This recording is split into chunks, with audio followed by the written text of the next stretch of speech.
Welcome to this video on the anatomy of DOS and DDoS attacks. We will explore everything from basic overloading concepts to complex, multi-vector threats, providing a visual guide for identifying and analyzing network attacks. This video examines how threats scale from local impact to distributed attacks.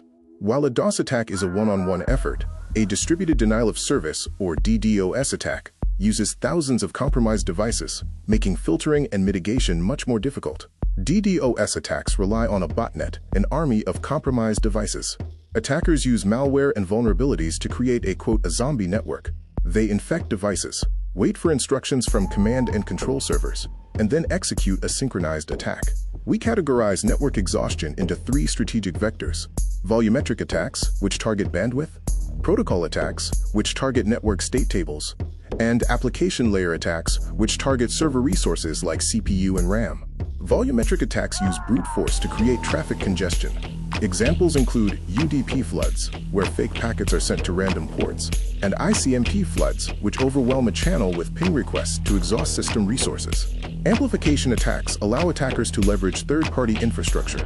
By spoofing the victim's IP address, they send requests to legitimate servers, which then blast a massive wave of responses toward the victim. Pulse wave attacks represent an evolution in volume. Instead of a steady flow, they generate short, extremely powerful pulses. This tactic depletes hybrid defense systems by giving them no time to adapt or calibrate filtering rules.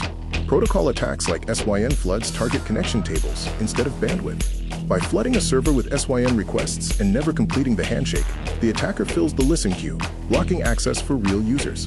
Fragmentation attacks and TCP SAC panics exploit how systems reassemble packets. Attackers send randomized fragments that are impossible to assemble, exhausting router CPU resources or triggering buffer overflow errors in the kernel. Application layer attacks are harder to detect because they mimic real user behavior. A single attacker can force a server to dedicate maximum resources to complex queries or HTTP post requests, effectively crippling it without massive bandwidth. In the application layer, HTTP floods bombard servers with legitimate-looking requests. Conversely, the slow loris attack acts like a surgical tool, holding connections open by sending HTTP headers incredibly slowly until the server pool is exhausted.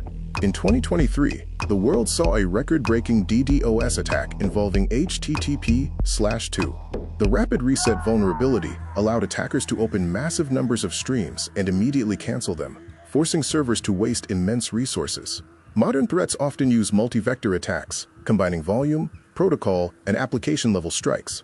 Attackers might use a parallel strike to paralyze infrastructure, or a noisy volumetric attack as a smokescreen to hide more subtle data theft. Niche threats include permanent DOS, or flashing, which aims to permanently damage hardware by injecting malicious firmware. Ransom DDoS attacks are essentially cyber extortion, where attackers threaten a major strike unless a ransom is paid. Effective defense starts with proper diagnostics. By identifying the primary symptom, whether it's bandwidth, state tables, or application resources, you can categorize the attack and choose the right mitigation strategy. Understanding this anatomy is your first line of defense.